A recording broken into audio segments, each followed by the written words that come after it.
आप क्या कहेंगे कर्माबाई की भक्ति को? क्या वो उत्सव नहीं था? कर्माबाई कोई बंधन बार नहीं बांधती थी, कर्माबाई कोई चौक नहीं पुराती थी, कर्माबाई अपने घर के बाहर 2-2 दिए जला करके रखती हो, रंगोली बनाती हो, सुंदर कदली वृक्ष लगाती हो, इत्र से महका देती हो घर को कि भाई रोज जगन्नाथ जी आएंगे। कुछ नहीं करती थी, लेकिन उनके चित्त में उत्साह रहता था और महाप्रभु जी रोज जाते थे।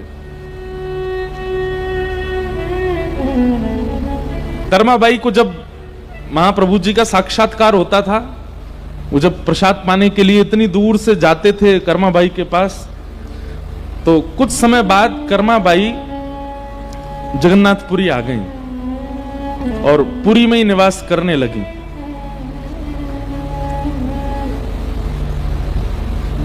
तो आज भी ऐसा नियम है पुरी में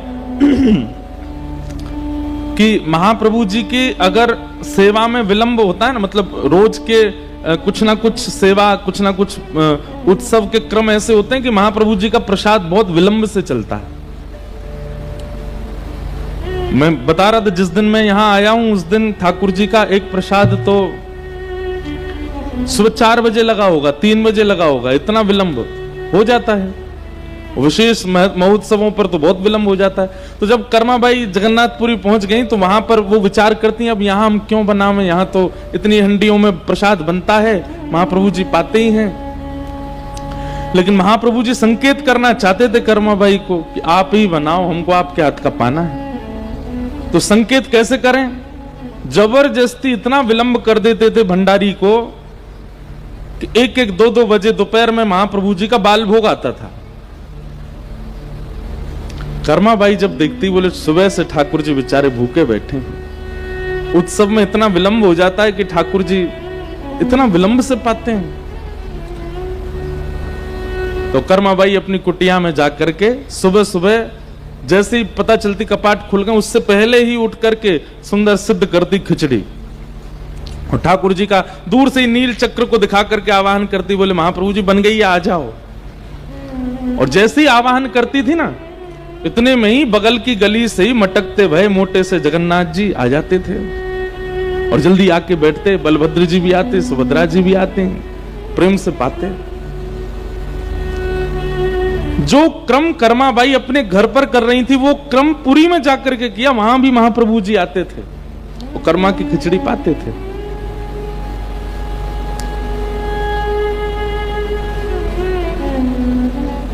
एक बार किसी महात्मा को, मतलब पूरे जगन्नाथपुरी में ही प्रसिद्ध हो गई थी कर्माबाई कि भाई इनके यहां महाप्रभु जी आते हैं, क्योंकि लोग बाग जब जाते थे तो उनको कुछ ना कुछ संकेत दिखता था। महाप्रभु जी का कभी वस्त्र दिखता था कर्माबाई के पास, महाप्रभु जी के अंग की सुगंधी आती थी कर्माबाई के कक्ष से, भवन से। तो लोगों को यह बात सिद्ध हो गई थी, पता चल गई थी कि महाप्रभु जी आते हैं। तो एक बड़े विद्वान महात्मा गए और वो जाकर के कर्माबाई से बोले, ठाकुर जी आते हैं आपके यहां पर? बोले हाँ आते हैं सुबह। कैसे बनाती हो आप प्रसाद? बोले मैं तो ऐसे चूल्हा धर देती हूँ, उस पर मट्टी का बर्तन धर देती हूँ, ऐसे उसमें खिचड़ी, चावल, दाल ये सब डाल देती हूँ, ऐसा सब अपना रीति। अच्छा, तुम सुबह उठ करके पहले स्नान आदि करके नाम जप नहीं करती? कर्माबाई बोली नहीं ये सब तो नहीं करती। तिलक स्वरूप नहीं लगाती? बोले नहीं नहीं ये तो नहीं करती। अब वो महात्मा बोले ओहो ठाकुर जी आ रहे हैं, ये तुम्हारे पूर्व का कोई प्रारब्ध है, नहीं तो जिस प्रकार से तुम कर रही हो इस प्रकार से तो ठाकुर जी को नहीं आना चाहिए। कर्मा ये तेरे पूर्व जन्म का प्रारब्ध है कि ठाकुर जी आ रहे हैं, जिस दिन वो प्रारब्ध पूरा हो गया फिर नहीं आएंगे ठाकुर जी। कर्माबाई डर गई, नहीं आएंगे ठाकुर जी? बोले नहीं। बोले क्या करना पड़ेगा? तो महात्मा ने लंबी चौड़ी लिस्ट बताई।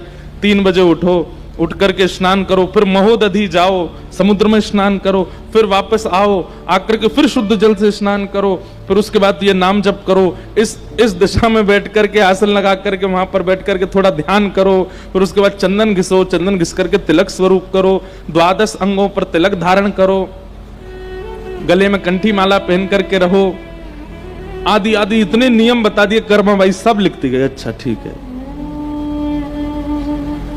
अगले दिन सुबह सुबह कर्माबाई ने नियम शुरू किया अब कर्माबाई का नियम चल रहा और ठाकुर जी द्वार पे बैठे, और द्वार पे बैठे बैठे कह, मैया कितनी देर और लगेगी? बोले अभी रुक जाओ, अभी अभी अभी तो तिलक घिसना है, चंदन घिस रही हैं, उसके बाद फिर तिलक स्वरूप कर रही हैं, फिर उसके बाद नाम जप में बैठे ठाकुर जी बैठे। बोले मैया दर्शन के लिए जाना है, जल्दी करो ना। कर्माबाई बोली रुक जाओ, अभी अभी मेरे को करने दो। आज ठाकुर जी भूखे ही लौट गए, क्योंकि मंदिर में मंगला आरती होने लगी। ठाकुर जी दौड़े, ठाकुर जी मन में विचार करने लगे, बलभद्र भैया जन कौन कर्मा को पूरा पाठ पढ़ा गया है, ये पहले जैसा कुछ कर ही नहीं रही है, अब ये क्या नियम में लग गई है? सुभद्रा जी बोली क्या नियम में लग गई? ये सब नियम आपने ही वेदों में बताए, वही नियम कर रही है। बोले वो सब ठीक है, पहले से नियम में लग जाए तो नियम करे, पर कर्मा तो शुद्ध चित्त वाली है, कर्मा के तो हृदय में उत्सव चलता रहता है, उसके लिए इतनी आवश्यकता नहीं है, वो क्यों इतना विलंब करती है? आज भूखा रह गया मैं, अब तो रोज ठाकुर जी पहुंच जाएं, और कर्मा का कोई ना कोई नियम ही रहता था। वो तो 12 बजे तक तो नियम ही चलता था कर्माबाई का, उनका नाम ही कर्मा इसलिए पड़ा। ठाकुर जी द्वार पे बैठे बैठे जल्दी कर्मा, मां जल्दी कर, वो बार बार जल्दी कर्मा बोलते थे, इसलिए उनका नाम कर्माबाई पड़ा। पर अंत में एक दिन ठाकुर जी को गुस्सा आई, कर्माबाई के हाथ पकड़े, क्या कर रही हो ये? बोले मुझे सब पता है, मेरे प्रारब्धों की वजह से आते हो आप, और अगर मैं ये नियम नहीं करूंगी, नाम जप नहीं करूंगी, तिलक अनुष्ठान नहीं करूंगी, जिस दिन मेरा प्रारब्ध पूरा हो जाएगा आप नहीं आओगे। ठाकुर जी बोले ऐसा नहीं है कर्माबाई, प्रारब्ध सांसारी जीवों के देखता हूं, जिनको संसार में रहना है, संसार के लिए रहना है, जिनको संसार, जिनकी प्रायोरिटी संसार है, वो जीने के लिए ही पृथ्वी पर आए हैं। उनको धन कमाना, संबंध निभाना, बड़े बड़ी श्रेष्ठताओं को प्राप्त करना, मूल रूप से जो संसार के लिए जीते हैं, उनके प्रारब्ध देख करके मैं जाता हूं। पर तुम तो जीते मेरे लिए हो, तुम्हारा तो जीवन ही मेरे लिए है, ये कहां इन सब चीजों में फंस गए हो? छोड़ो ये सब। आप तो केवल जैसे आप पहले करती थी, कभी कभी बिना नहाए धोए भी बना देती थी, बना दिया करो, मैं आऊंगा रोज पाने। क्यों? क्योंकि कर्माबाई के चित्त में उत्सव था। कर्माबाई के पास व्यवस्था नहीं है, वो चित्त का उत्साह,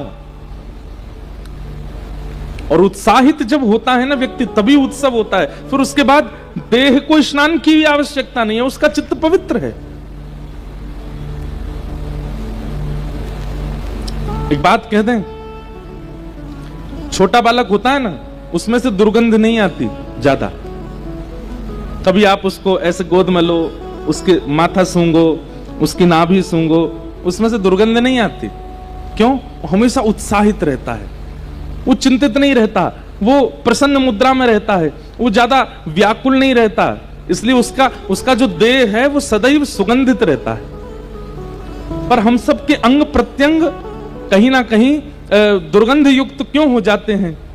ये इस बात का प्रमाण है कि हमारे चित्त में उत्सव नहीं है। अगर चित्त उत्साहित हो जाए, बुद्धि उत्साहित हो जाए, अब संत जनों को देखो आप, हमारे वृंदावन के महापुरुषों को देखो, वो कोई इत्र नहीं लगाते, कोई उनमें से एक अलग ही सुगंध आती है। हमको तो समीप रहने का अनुभव मिलता है, उनका अंग स्पर्श करके देखेंगे तो ऐसा लगेगा कि मानो कोई नवजात बालक का जैसा अंग होता है ना, ऐसे अंग लगते हैं, ऐसे उनके गाल लगते हैं, ऐसे उनके अंग से सुगंधी आती है अनायासी। क्यों? उत्साहित रहते हैं। तो उत्सव का मतलब बहु व्यवस्था बाहर की नहीं, उत्सव का मतलब अंग की व्यवस्था, अंदर की व्यवस्था, अंदर का उत्साह। और ब्रजमंडल में कृष्ण जन्मोत्सव पर अरे ठाकुर जी हो गए, अब बाहर की व्यवस्था जमाने में नहीं लगे हैं लोग, ठाकुर जी के जन्म होते ही उत्सव प्रारंभ हो गया। सबके चित्त का उत्साह ही उत्सव को मनाता जा रहा है, आनंदित करता जा रहा है। सब नाच रहे हैं, गा रहे हैं, किसी को सोने का नहीं पता, किसी को भोजन का नहीं पता, किसी को जलपान का नहीं पता, बस नाच रहे हैं। यही तो उत्सव है। पर हम लोग ऐसा नहीं करते। हम लोगों के थोड़े देर के उत्साह के बाद होता बस अब चलते हैं, क्योंकि हम बाह्य व्यवस्थाओं पर ज्यादा ध्यान देते हैं, आंतरिक उत्साह नहीं। हमारे गिरधर लाल जी का उत्सव होता है, 6 बजे उत्सव शुरू होता है, 11 बज जाते हैं, 12 बज जाते हैं, 1 बज जाते हैं, रात के 2-2 बज जाते हैं। चलता ही रहता उत्सव। जब लाल जी का उत्सव आता है जनवरी में, तो हम और हमारे परिकर के लोग सो ही नहीं पाते हैं और नींद भी नहीं आती है। क्यों? क्योंकि उस समय मन रूपी मयूर और अंतरंग भाव से उत्साह उमड़ रहा होता, वही तो उत्सव है।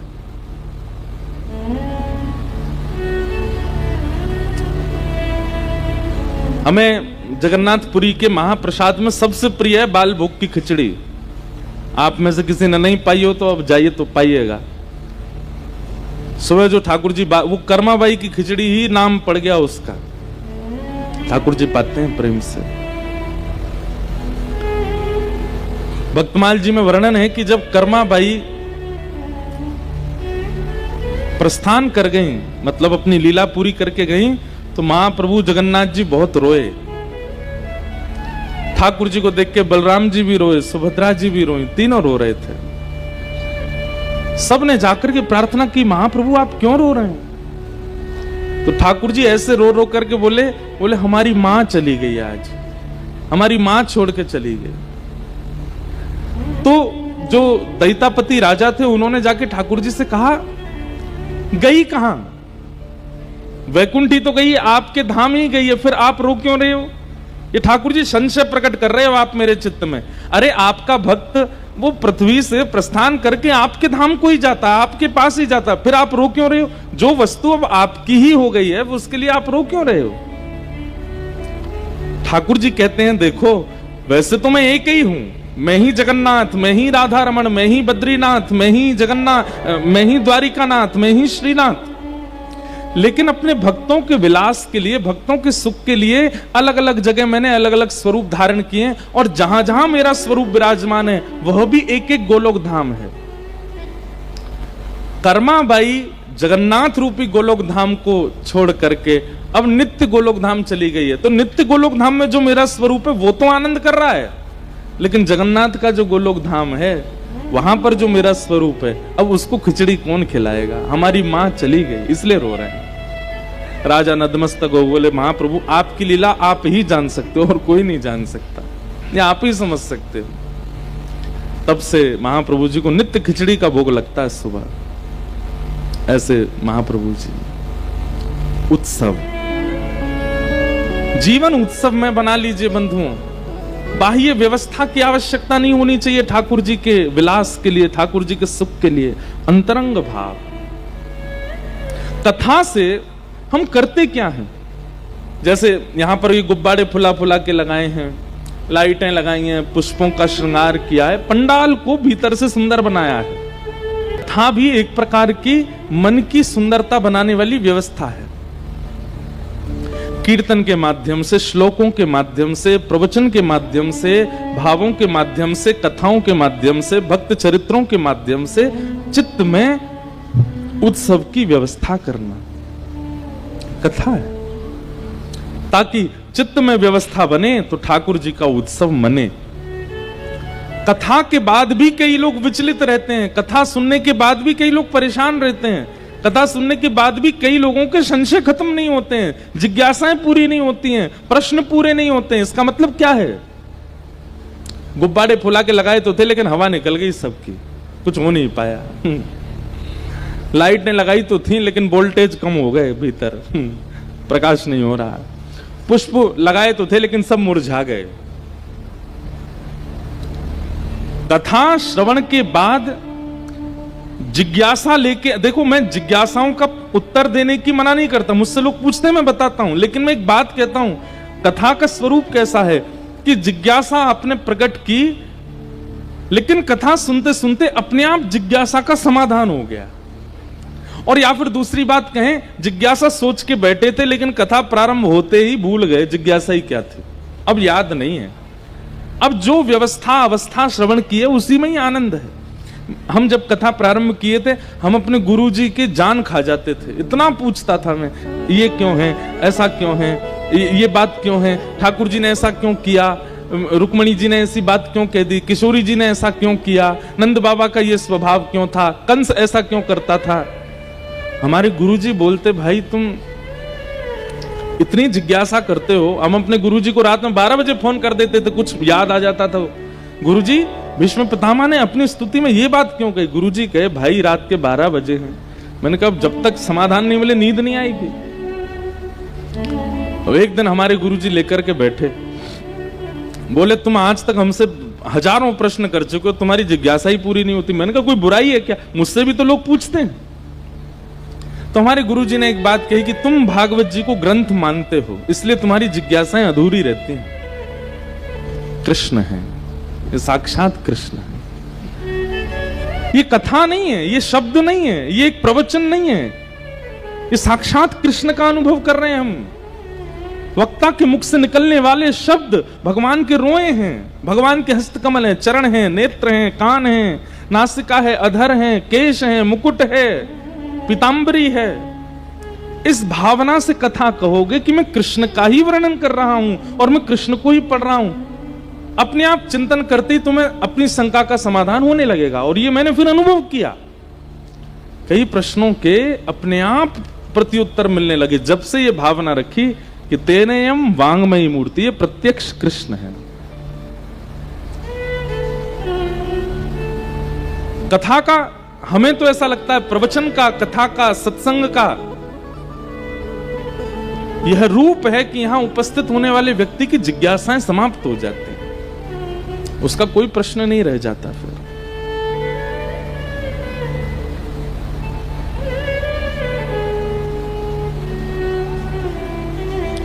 उत्सव, तो बाह्य व्यवस्थाओं को उत्सव नहीं कहते, आंतरिक भाव, मन के उत्साह को उत्सव कहते हैं। जहां आप अपनी निद्रा भूल जाते हो, जहां अपना खान पान भूल जाते हो, जहां अपनी नित्य की व्यवस्थाएं भूल जाते हो, बस मन सदा श्री कृष्ण के भाव में रमा रहे, वो उत्सव है। नंदस्त्वात्मज उत्पन्ने जाता ह्लादो महामना आहूय विप्रान् वेदज्ञान स्नातः सुचिरलंकृतः वाचयित्वा स्वस्तेनं जात कर्मात्मजस्य वै कारयामास विधिवत् पितृदेवार्चनं तथा। नंद बाबा के आत्मज उत्पन्न भयो है। आओ अब ब्रज की लीला में प्रवेश करते हैं। नंद बाबा के लाला भयो है। आत्मा वही जायते पुत्र, पुत्र किसको कहते हैं? पिता की आत्मा ही पुत्र बनकर के आती। कई बार बंधुओं ऐसा होता है कि पिता के दुर्गुण युक्त होकर के पुत्र आता है, कई बार पिता भले ही दुर्गुण युक्त था लेकिन उसमें जो थोड़े सद्गुण थे उन सद्गुणों से युक्त होकर के पुत्र आता है। यह बात निश्चित है कि पुत्र में कहीं ना कोई गुण या अवगुण पिता का आता है। इसलिए पिता बनने की स्थिति में जब आप आने लगते हैं तो थोड़ा संभल जाया कीजिए, क्योंकि आपकी विचारधारा, आपकी क्रिया, आपका स्वभाव, आपके भाव, वो सब आपके पुत्र में आएंगे, पुत्री में आएंगे। आप कहेंगे हिरण्यकश्यप तो महादुष्ट था, फिर प्रहलाद कैसे हो गया? उनके परम भागवत भक्त कैसे हो गए? कई ग्रंथों में इसका प्रमाण दिया गया है कि हिरण्यकश्यप ने गर्भाधान से पूर्व भगवान का 108 बार नाम लिया था और ये क्रिया उनकी पत्नी ने ही उनसे करवाई थी। तो भगवत स्मरण के द्वारा भले 108 बार स्मरण किया, वह स्मरण रूप ही पुत्र के रूप में प्रहलाद बना। पर पिता की आत्मा पुत्र रूप में आती है, यह बात निश्चित है। नंद बाबा बड़े प्रसन्न हैं। जैसे ही पतो चली कि लाला भयो है, सबसे पहले नंद बाबा यमुना जी पर गए।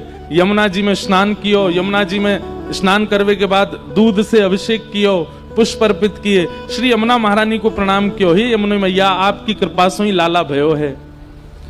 फिर दूसरा नंद बाबा दौड़ करके ब्राह्मणों के पास गए। अभी लाला को देखने नहीं गए, सीधे ब्राह्मणों से जाकर के वंदन किया। बोले आप सब विप्रों की कृपा से लाला भयो है, भैया आप सबसे प्रार्थना, सब घर चलो, स्वस्ति वाचन करो, आप सब लाला को पहले आशीर्वाद दो, फिर कोई और आशीर्वाद देगो। सब ब्राह्मणों के पास गए और फिर तीसरा नंद बाबा गौशाला गए और गैयान को जाकर के नतमस्तक किया, सब गैयान के खुरन की रज इकट्ठी करी।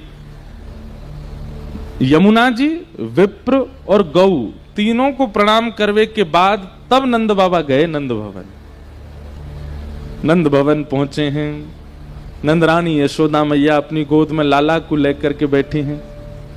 बहुत सुंदर भाव है, सुनना। नंद बाबा के नेत्र सजल हो गए नेक्स्ट से लाला को देख करके। जैसे ही गोद में पधराए, 1 वर्ष तक ठाकुर जी का नामकरण नहीं हुआ था, तो पूरे ब्रजमंडल में सब लाला को नीलमणि बोलते थे। क्या बोलते थे? नीलमणि। नंद बाबा बोले, लाला यशोदा ये तो बिल्कुल नीलमणि जैसा है, छोटे से कन्हैया हैं, अभी कछु घंटान के ही भय हैं बस। नंद बाबा बड़े आनंद में भर गए। ठाकुर जी को देखते ही नंद बाबा की ऐसी स्थिति भई, तुरंत यशोदा मैया की गोद में पधरा करके और भंडार खोल दिए नंद बाबा ने। जितनी सामग्री थी अटारी पर चढ़ करके सब लौटाने लगे ब्रजवासियों को। क्या समझ में आया? ठाकुर जी जीवन में आएंगे तो संग्रह करने का मन नहीं करेगा, ठाकुर जी जीवन में आएंगे तो लुटावे को मन करेगा। जो है मेरे पास सब बांट दूं मैं। ये ठाकुर जी की स्थिति।